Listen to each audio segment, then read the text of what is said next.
Oke, bismillahirrahmanirrahim. Assalamualaikum warahmatullahi wabarakatuh. Selamat pagi semuanya, anak-anakku. Semoga kalian dalam keadaan sehat walafiat dan selalu dalam lindungan Allah Subhanahu wa taala. Amin amin ya rabbal alamin. Pada kesempatan hari ini, Ibu akan membahas materi tentang beriman kepada malaikat-malaikat Allah Subhanahu wa taala.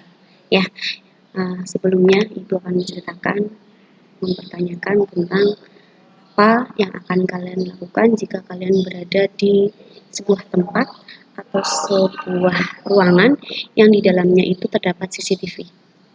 Kira-kira apa? Kalian jelas pasti akan melakukan hal-hal yang baik, yang nantinya tidak merugikan diri sendiri dan juga orang lain. Kalian pasti lebih waspada, lebih berhati-hati dalam berperilaku karena merasa sedang diawasi oleh CCTV tersebut. Nah, CCTV di dunia ini ya disamakan itu seperti malaikat ya. Maka orang yang beriman kepada malaikat itu selalu merasa diawasi oleh malaikat. Segala tindak tanduknya, perilakunya, perbuatannya, ya, ucapannya itu merasa selalu diawasi oleh malaikat. Nah, kemudian orang yang beriman kepada malaikat itu adalah bentuk ketaatan kita kepada Allah Subhanahu wa taala. Yang dimana sebagai contoh kita meyakini misalnya Allah menciptakan malaikat yang tugasnya itu mencabut nyawa. Nah, mencabut nyawanya itu kapanpun ya, tidak mengetahui kapan, hari apa, ya, waktunya seperti apa, kejadiannya juga seperti apa, kita kan nggak pernah tahu.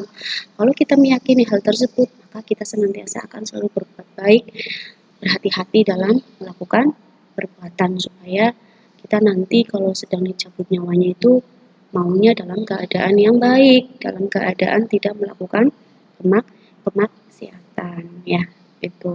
Kemudian selanjutnya adalah ini, banyak orang yang menduga bahwa ketika melakukan suatu tindak kejahatan itu tidak dilihat oleh orang lain, maka ia akan merasa aman, akan merasa selamat. Padahal sama sekali tidak, ia akan tetap dilihat oleh dua malaikat, ya, yaitu malaikat Raqib dan Atid yang selalu mencatat perbuatan kita. Itu makanya mereka selalu patuh pada Allah dan tidak pernah sekalipun membangkang, ya. Kemudian baik, selanjutnya pada kesempatan kali ini Ibu akan membahas materi tentang beriman kepada malaikat. Yang pertama mengenai kompetensi dasar. Kompetensi dasar ini yang pertama menganalisis makna beriman kepada malaikat-malaikat Allah. Kemudian yang kedua menyajikan hubungan antara beriman kepada malaikat-malaikat Allah dengan perilaku teliti, disiplin, dan waspada. Selanjutnya tujuan pembelajaran apa sih? Tujuan pembelajaran di sini adalah nanti apa yang kalian dapatkan setelah mempelajari materi tentang beriman kepada malaikat.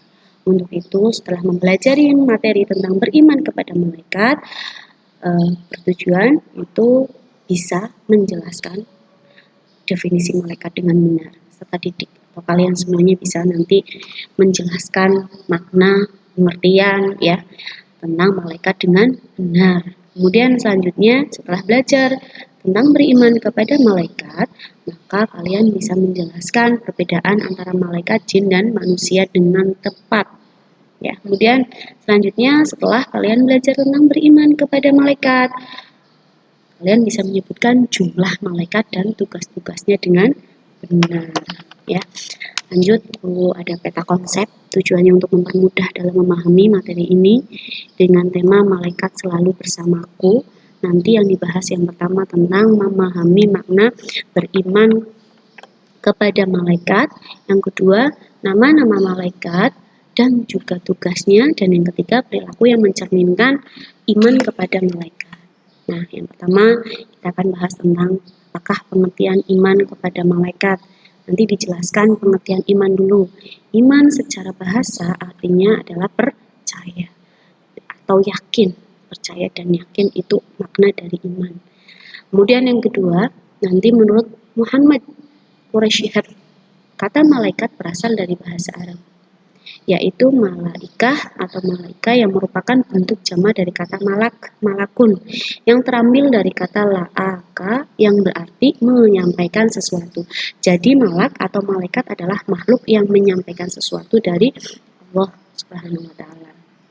Itu tadi makna atau pengertian iman secara bahasa. Kemudian selanjutnya, menurut istilah, malaikat adalah makhluk gaib yang diciptakan oleh Allah Subhanahu wa taala dari cahaya sebagai utusan Allah yang taat, patuh, serta tidak pernah membangkang terhadap perintah-perintahnya. Nah, jadi iman kepada malaikat artinya adalah meyakini dengan sepenuh hati bahwa Allah Subhanahu wa taala menciptakan malaikat sebagai makhluk gaib yang diutus untuk melaksanakan segala perintahnya. Itu tadi pengertian makna beriman kepada malaikat-malaikat Allah. Selanjutnya, bagaimanakah hukum beriman kepada malaikat?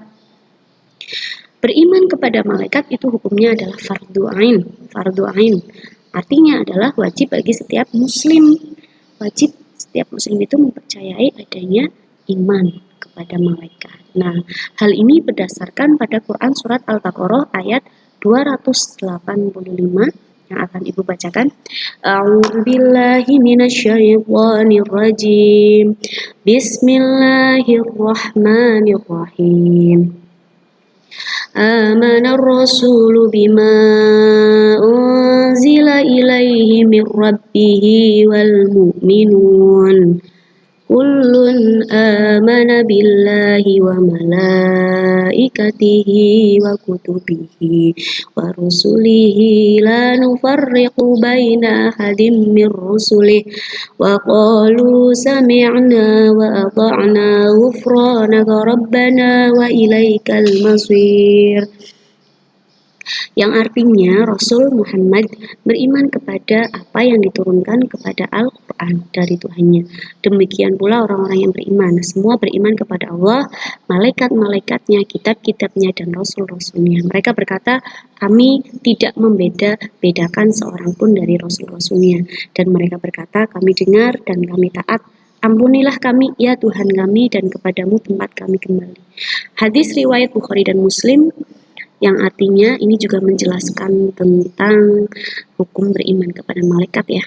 Diriwayatkan dari Abu Hurairah radhiyallahu anhu bahwa pada suatu hari Rasulullah SAW muncul di tengah orang banyak, lalu beliau didatangi oleh seorang laki-laki. Orang itu bertanya, wahai Rasulullah, apakah iman itu?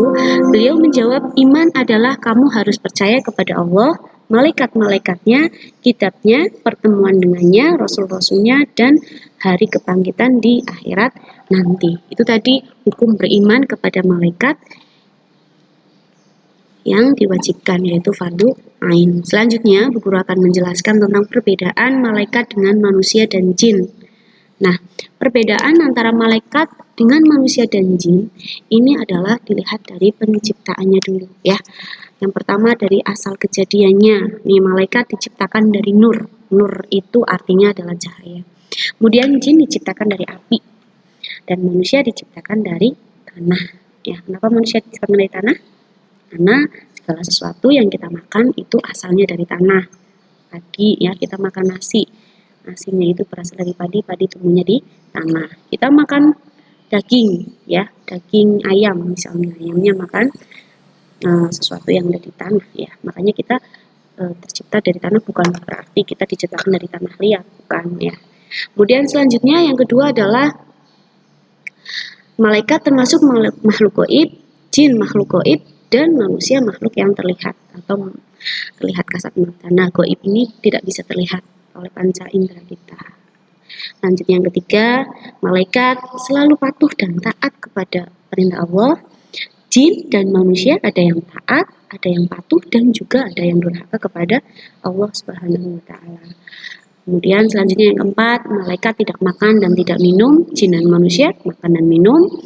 Malaikat pikirannya jernih dan lurus, jin pikirannya berubah-ubah, manusia juga pikirannya berubah-ubah. Kenapa? Malaikat itu akal pikirannya itu bersifat statis, ya. Jadi sama seperti itu. Kemudian kalau jin dan manusia itu akal pikirannya itu bersifat dinamis, bisa berubah-ubah ya, karena tergantung dengan kondisi atau situasi dari manusia tersebut. Kemudian yang terakhir, malaikat tidak mempunyai nafsu. Jin dan manusia mempunyai nafsu. Nafsu itu keinginan ya. Makanya malaikat karena tidak punya nafsu, malaikat tidak makan, malaikat tidak minum, malaikat tidak berjenis kelamin.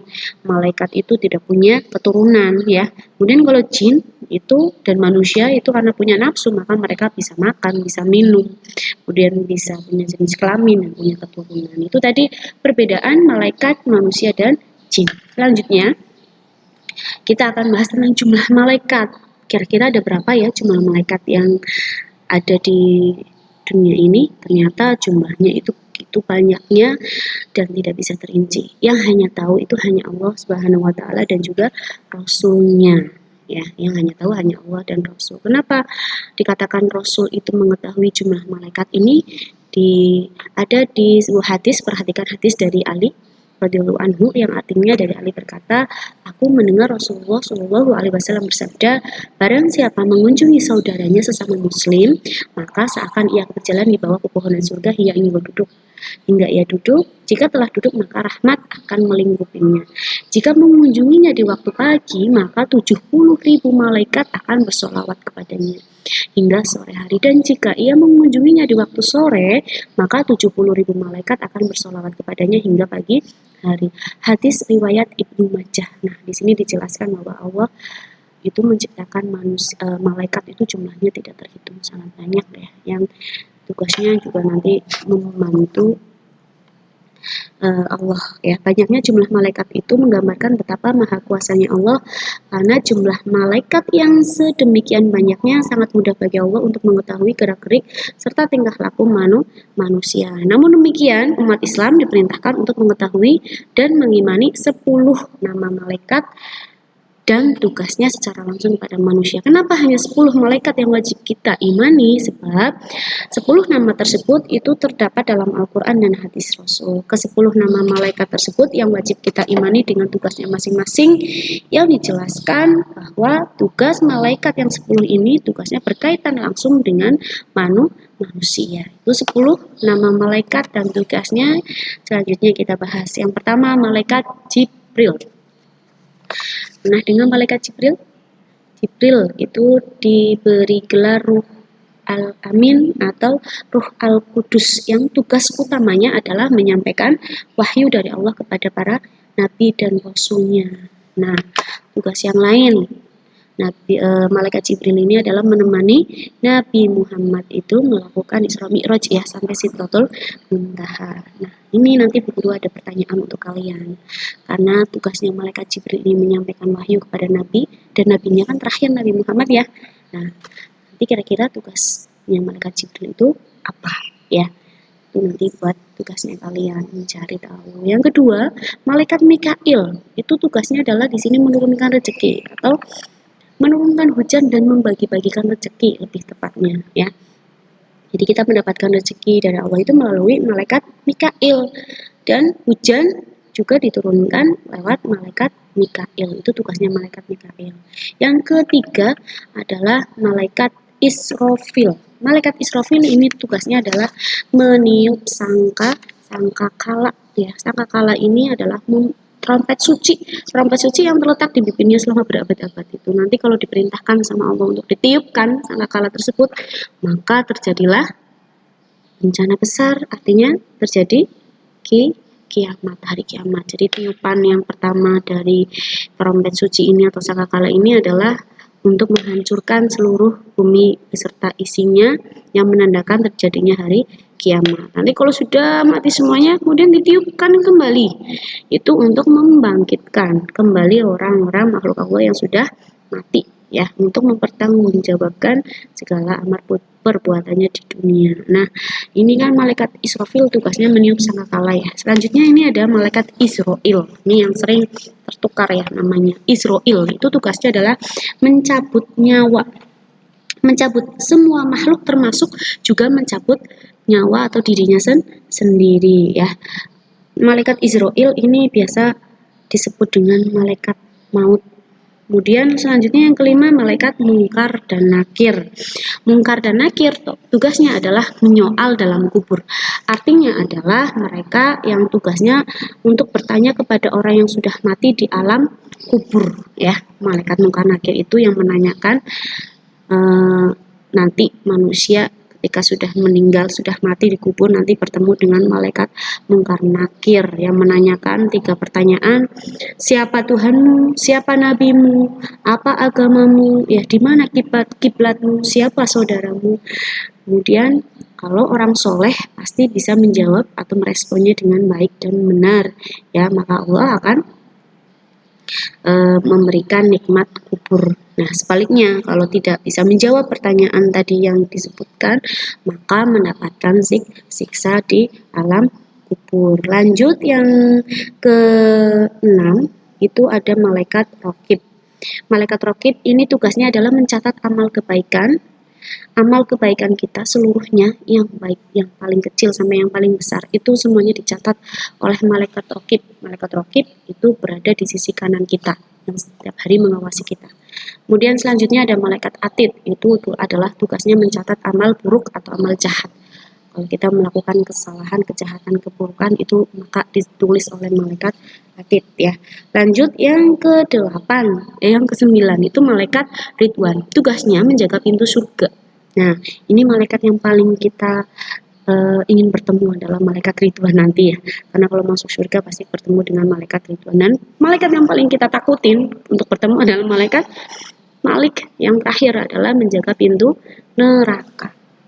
Itu demikian nama malaikat dan tugasnya. Selanjutnya, guru jelasin hikmah beriman kepada malaikat. Apa sih hikmah beriman kepada malaikat? Itu adalah pelajaran yang bisa diambil dari kita beriman kepada malaikat. Yang pertama adalah menambah keimanan dan ketakwaan kepada Allah. Jelas ya, setelah kita mengetahui maknanya, setelah mengetahui tugas-tugasnya, itu kita jadi lebih beriman atau bertakwa kepada Allah. Yang kedua, setelah beriman, pelajaran yang kita diambil adalah senantiasa hati-hati dalam setiap ucapan dan perbuatan.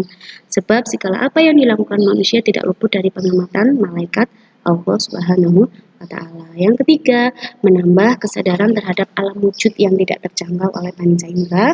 Yang keempat, menambah rasa syukur kepada Allah karena melalui malaikat-malaikatnya manusia memperoleh banyak karunia atau banyak hidayah, ya. Harus selalu bersyukur dengan kondisi dan situasi apapun.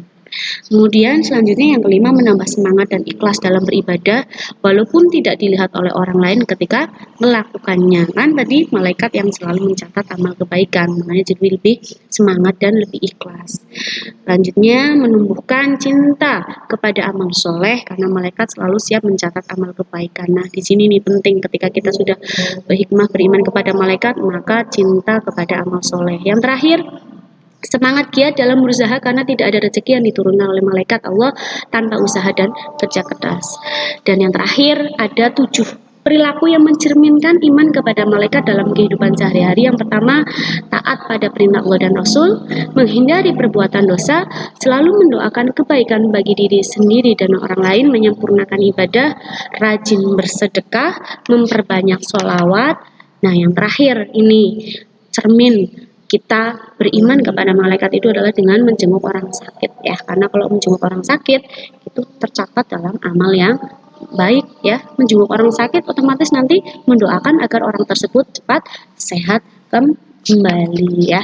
Itu tadi yang bisa Ibu sampaikan, nanti bisa ditambahin ya dengan perilaku-perilaku atau cerminan yang lain. Berhati-hati dalam bertindak, memiliki rasa empati dengan memberikan bantuan kepada orang lain, ya. Kemudian berusaha sekuat tenaga menghindari perbuatan yang buruk, dan yang terakhir, kita itu tidak boleh bersikap ria atau sombong dalam melakukan perbuatan, karena apapun yang kita lakukan sudah diawasi oleh malaikat. Oke, demikianlah materi yang bisa Ibu paparkan, materi tentang beriman kepada malaikat-malaikat Allah. Semoga materi ini bisa bermanfaat dan juga kalian nanti bisa menerapkannya dalam kehidupan sehari-hari. Oke, sampai berjumpa lagi pada pertemuan selanjutnya. Ibu akhiri, wabillahi taufiq wal hidayah. Wassalamualaikum warahmatullahi wabarakatuh.